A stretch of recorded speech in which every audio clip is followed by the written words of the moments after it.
The dishes that you cook today will decide whether you make it through to the grand final or if you're going home. This is your moment, your vision for food. Cook with everything you've learned. All that passion, dedication, determination. Love it, enjoy it, embrace it. Your time starts now.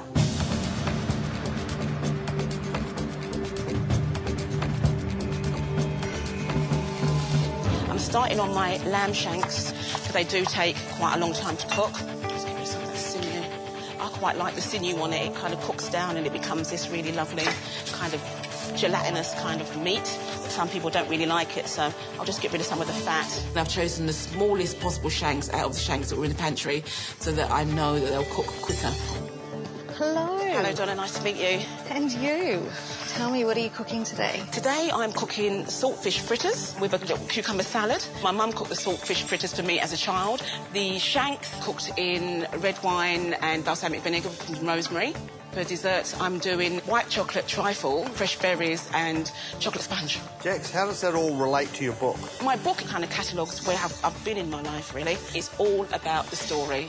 I've got Jamaican, I've got Kiwi, and I've got England. So really, that's all about who I am. What about your styling today? Are you going to wow me with some styling? I'll do my very best. You'll look at my oozing, dark, red, sexy lamb shanks. You'll be so wowed you won't want to leave New Zealand. They'll only be dark and sexy if you get them in the oven. You know, you've got 2.5 hours and you've got to get those things cooked so they're falling off the bone and just tender. And...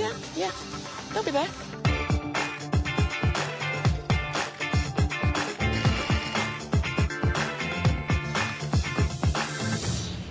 All of these recipes are a little bit different. They're a little bit special because, you know, I'm not the normal meat and 3-veg type of girl. So they all use quite normal everyday ingredients, but 1 or 2 interesting ingredients just to make it a bit different.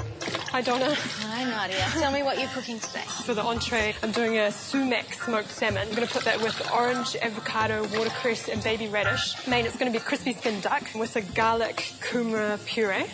And the sauce with the duck is going to be orange sauce, but it's going to have tamarind in it as well, just to make it a bit different. And then for dessert, a panna cotta with passion fruit and honey. And that is going to go with a cassis jelly layer and a cassis and orange granita. Very nice. So what's the title of your cookbook?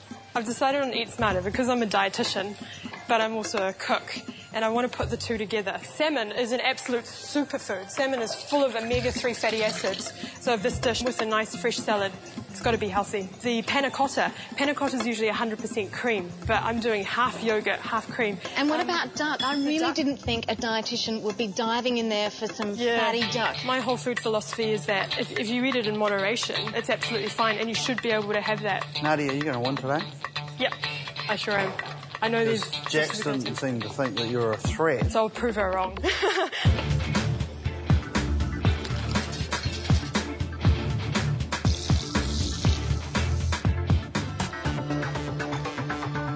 My book is all about those hearty, easy-to-make meals that they're good classics, they're family favourites that have been around for a long time, and they've been around for a long time because they're bloody good. So, you know, if I could put my own twist on them and make them easy for people to make, that's the aim. Stu.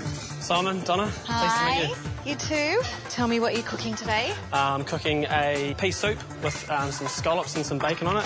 There's some fresh bread as well on the side. Doing a kumara mash with peppered steak. The kumara's going to have a bit of sweet chilli in it as well. I'm also doing a chicken bacon pot pie. And what's the title of your cookbook? Family favourites from the crib to the batch. In New Zealand, down south, they call them cribs, and up north they call them batches. So it's sort of play on, from the north to the south. The crib to the batch. It sounds like holiday food to me. Is it just holiday food, or is it weekend food for families? It's a little bit of both. It's family favourites that, family can have any day of the week, but it's also something that you can take away. So when they see your bread in this cookbook, what's the 5% magic that your bread's going to have that they don't just buy a loaf of bread from down the road? Well, just that it's only 3 ingredients. It's flour, yeast and water. And but it's salt. Yeah, sorry. It's salt, so 4 ingredients. He always forgets. I know, I heard. So it's something that, possibly the person's thought, oh, I couldn't do that, but on holiday you've got a bit extra time. If people go to the effort of going and buying a cookbook, they obviously like cooking, so why not? Do you think he's convinced himself yet? No, I think he has. You're making me feel lazy, Stu. I didn't get for a run this morning and I'm feeling really lazy watching you. Yeah, and it's a good workout after too many bacon sandwiches.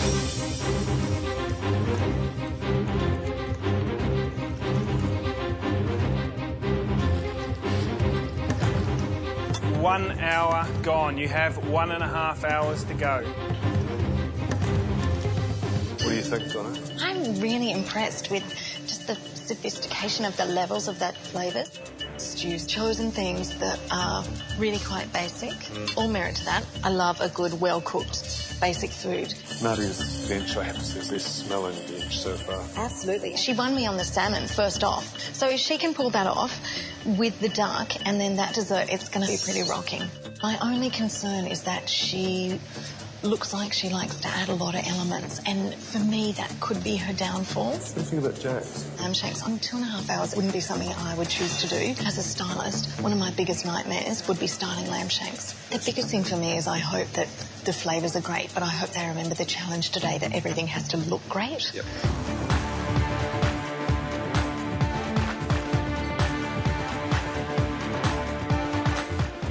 I've got some sumac and I'm just sprinkling a bit on the salmon, which I'm going to smoke. To smoke my salmon, I get a wok, line it with tin foil, put some wood chips on the tin foil and then put a rack on, and then my salmon, and then put a lid over on top. And the wood chips start to smoke, and that infuses the salmon with a nice smoky flavour, and the heat cooks it right through as well. What's going on here, James? I'm just melting some white buttons because I'm making a white chocolate mousse for my non-custard, non-cream trifle. Why non-custard, non-cream? Because I don't like them, but I love trifle. Are these dishes going to keep you in the competition? Absolutely, they are going to keep me in the competition, definitely. It just works, it just seems to work. It's a bit sweet. You're not the one that's going home today? No, not me. Oh no, what's happened? I'm talking to two of the judges, not paying attention to what exactly I'm doing, throw my egg in, and as soon as I start to mix the egg in, it seizes. Oh no. Maybe you spoke too soon there, Barry Crocker, no? Oh, You have a little problem to solve here. Thank you, thank you guys. It's a setback. It does put me into a bit of a fluff. It's just congealed, so I'm going to need to do that again. I try and start again. It's a massive component of my trifle. Don't panic. I try and break an egg, I put the white into the yolks, put the yolks into the white. I am incredibly on edge. Hopefully this is not going to work for me this time. Otherwise it's just going to be no mousse in it, really. This is semi-finals. Everything I've worked for is dependent on today. That is massive for me. Oh, Jesus.